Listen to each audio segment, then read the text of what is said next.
O Brasil ultrapassou essa semana a marca de 1.000 mortes pela Covid-19.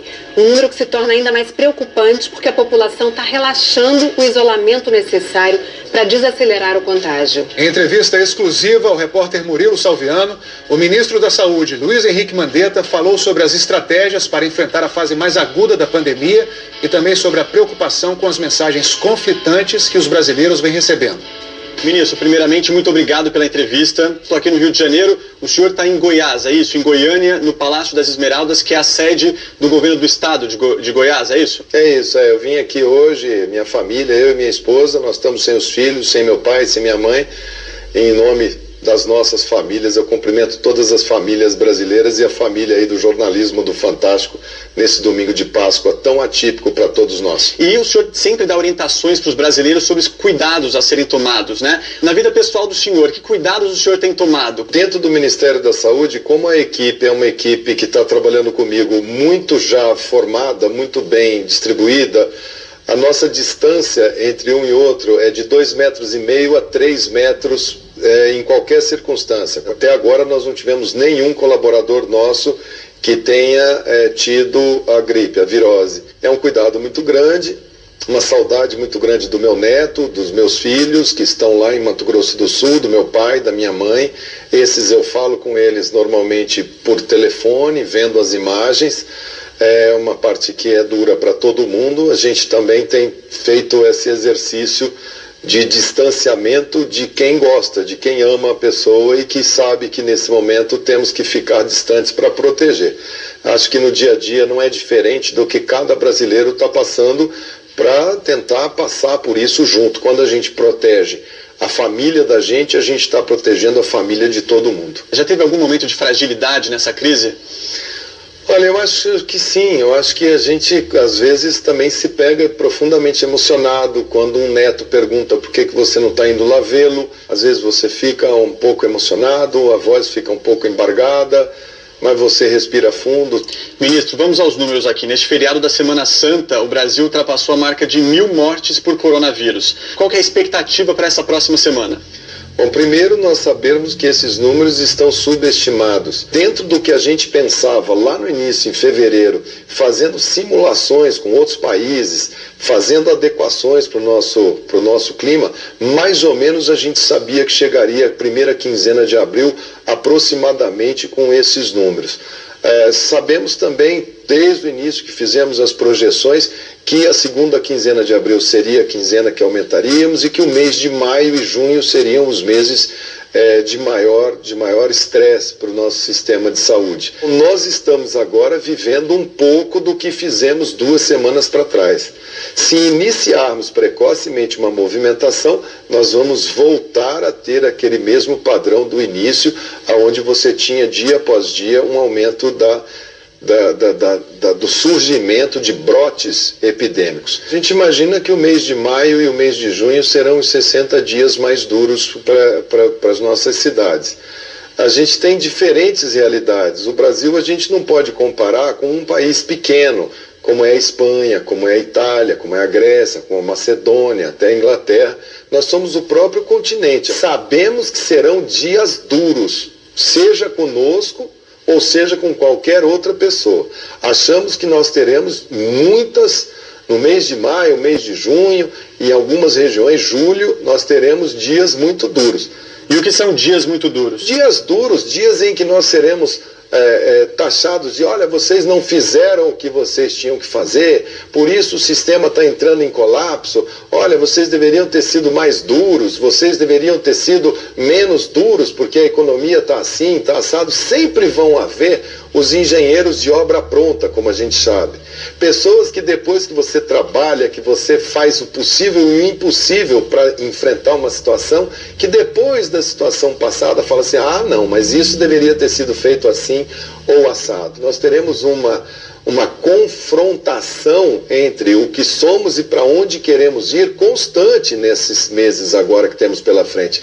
Serão aí 2 a 3 meses de muito questionamento das práticas de todos. E obviamente que o Ministério da Saúde vai ser o ministério mais questionado de por que isso, por que aquilo. Então essas semanas agora o comportamento da sociedade é o que dita.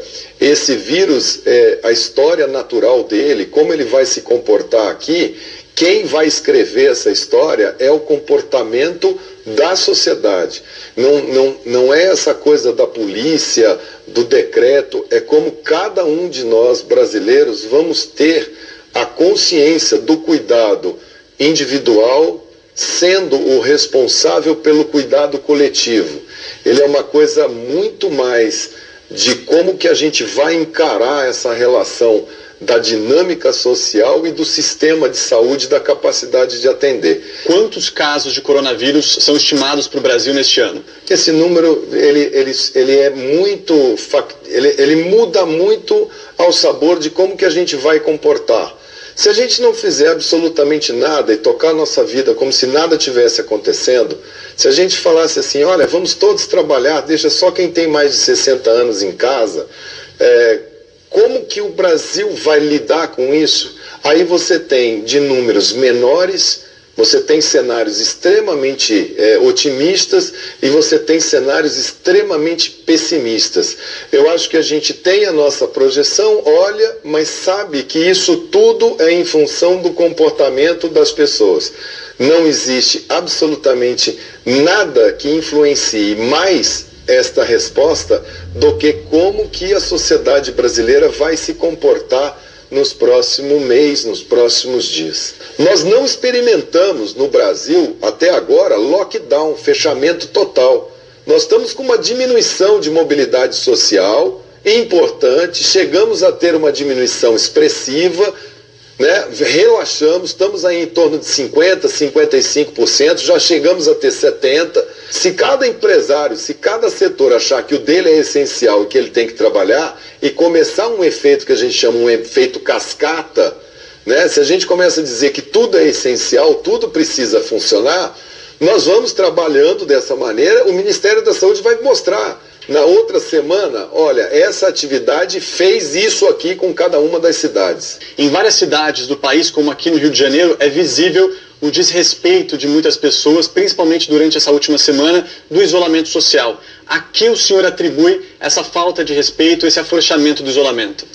Eu acho que é um conjunto, é uma somatória. Eu acho que tem muita gente que gosta da internet, que vê na internet alguma fake news dizendo que isso é uma invenção de países para ganharem vantagens econômicas, outras pessoas que acham que isso é porque existe algum complô mundial contra elas, como se tivesse alguma solução com um passe de mágica e que não precisasse que ninguém fizesse qualquer tipo de sacrifício. Quando você vê as pessoas entrando em padaria, entrando em supermercado, entrando em situações, fazendo aquelas filas uma atrás da outra, encostadas, grudadas, pessoas que estão aí fazendo piquenique em parque, aglomeradas, isso é claramente uma coisa equivocada.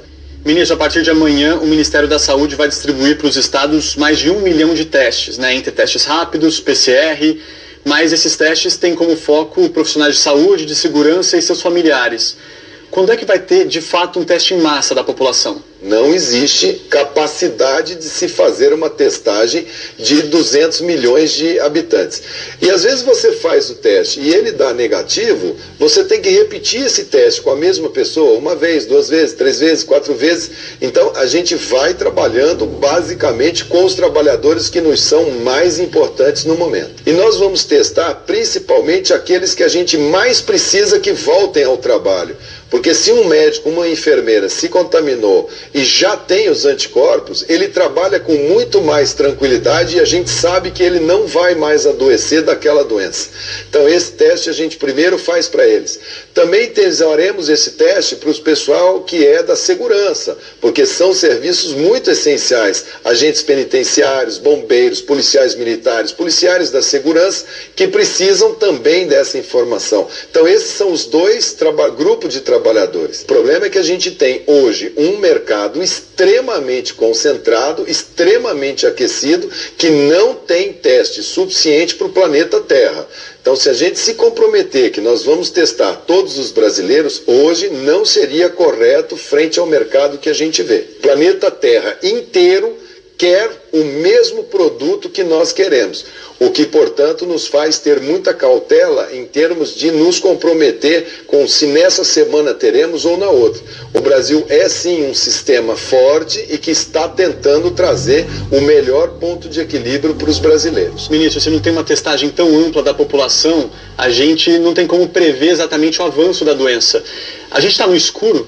Não, a gente não está no escuro porque mesmo com essa testagem, a gente tem modelos matemáticos. Então a gente com esses números, com esses exames que nós fazemos, nós temos modelos estatísticos e modelos matemáticos que nos permitem dimensionar qual é o ritmo, para onde está indo, em que bairro está, em que cidade está, se está se deslocando para qual faixa etária, se está internando quem, qual é a capacidade instalada. Nós temos modelos matemáticos que nos permitem fazer cálculos muito bons, que nos dão muita informação sem estar testando 100% das pessoas. Não tem receita de bolo. O que tem é o Ministério da Saúde agrupar isso e ir mostrando e dizer, olha, tomem cuidado aqueles que estão no nível mais alto de transmissão. E aí cada governador, cada prefeito sabe o que está fazendo. O ministro da Saúde foi cuidadoso ao falar das atitudes do presidente da República. Ministro, o senhor tem dito nas coletivas que médico não abandona paciente,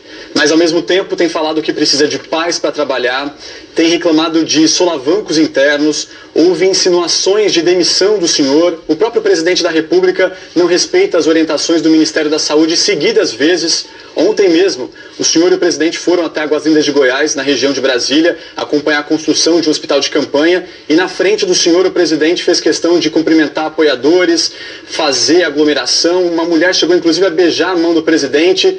Essa relação do senhor com o presidente de alguma forma constrange o senhor?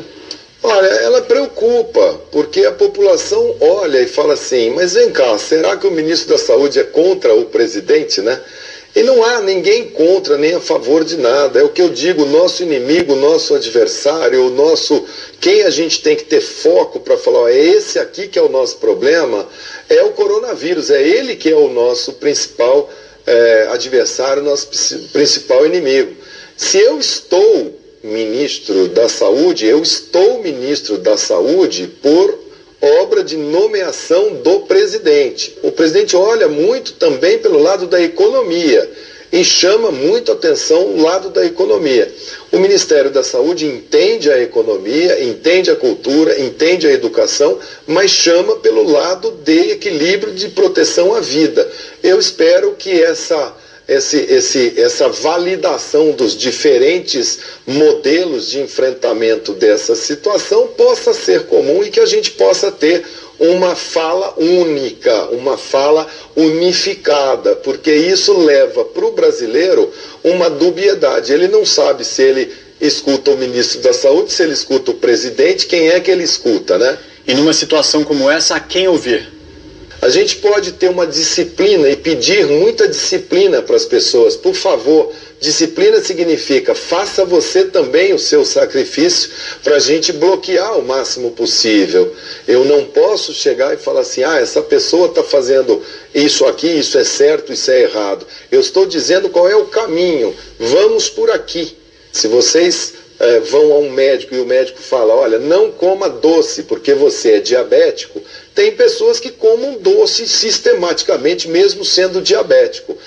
A gente pode dizer para ela, olha, você vai ter problema, seu rim vai parar, você pode ter déficit de visão, amputação de perna, e a pessoa continua comendo doce. Mesmo que a pessoa tenha todas essas complicações, a gente vai lá para tentar minimizar o problema da visão, do rim, da perna. A gente continua com esse doente para tentar ajudar ao máximo, encontrar um bom caminho para a gente superar isso que pode ser no Brasil uma coisa superável com menos ou com mais intensidade de estresse para a nossa sociedade. Infelizmente não vai ser num toque de mágica que a gente vai passar por isso. A gente tem que pautar por foco, disciplina, ciência e ficar muito firme nesse tripé, planejamento, para que a gente possa sair disso juntos.